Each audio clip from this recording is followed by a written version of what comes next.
Hello again.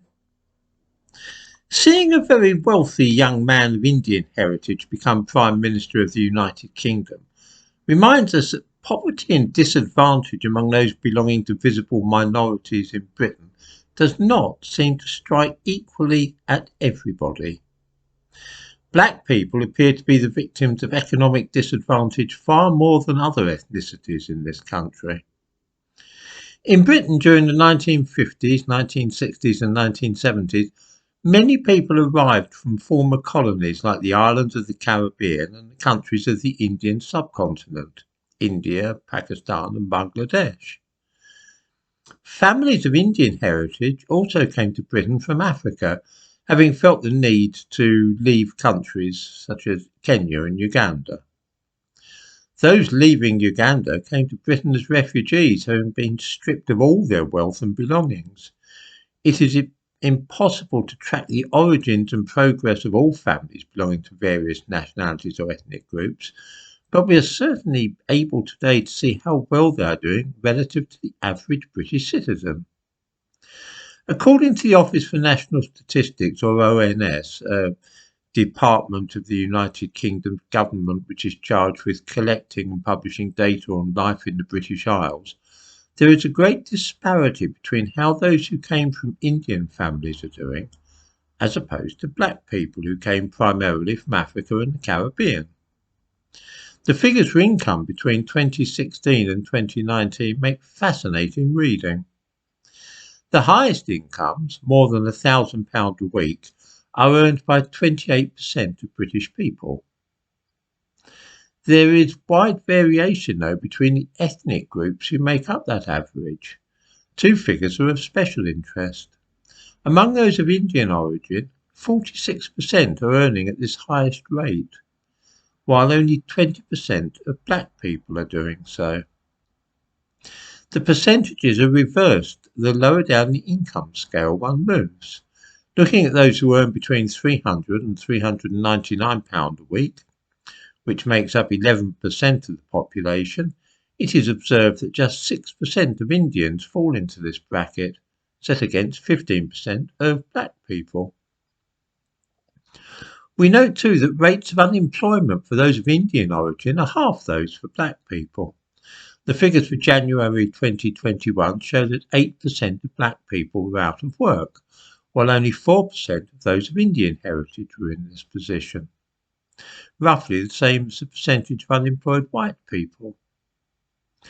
Once again, we remark that if racism is really to account for this greatly increased proportion of unemployed black people, it must be a very selective kind of racism, one which affects Africans and Caribbeans but not Indians. What are we to make of such disparity of income and employment? The first thing to remember is that none of these people come from long established and wealthy British backgrounds. It may well be that the children of an English duke or a banking magnate come from families with inherited wealth stretching back to the 18th century, but that's not the case with almost any person in Britain from an Indian or black family. The overwhelming majority came to this country in search of better fortune than they enjoyed in their place of birth. Any differences in income are likely to be rooted in their attitude and behaviour after arriving in their chosen destination.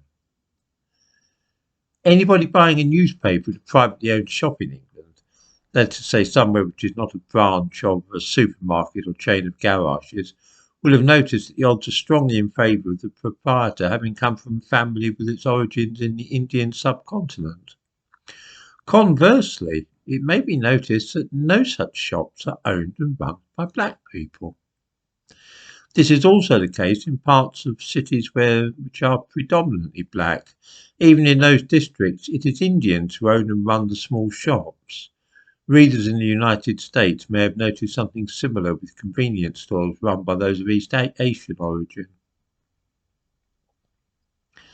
If we accept the standard explanation for the fact that black people tend to be poorer than either white people or Indians or those of East Asian origin, then we're forced to conclude that it must be a very strange kind of racism, one which leads white people to behave more favourably to people with an Indian or Chinese family background, while at the same time giving less favourable treatment to people of African heritage.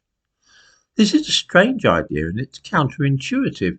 Are white supremacists really so picky when it comes to deciding who they don't like? Why should white people give preferential treatment to Indians while trying to keep down Caribbeans? Does this sound likely? If this strikes anybody as implausible, then we'll need to come up with another explanation.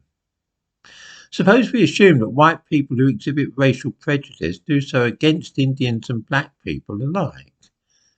This sounds likely to me. This would mean that both ethnic groups encountered prejudice and disadvantage, but while this had the effect of stunting opportunities for black people, it had the opposite effect on Indians, causing them to achieve more and work their way up the social ladder until they were on a par with or even above white people.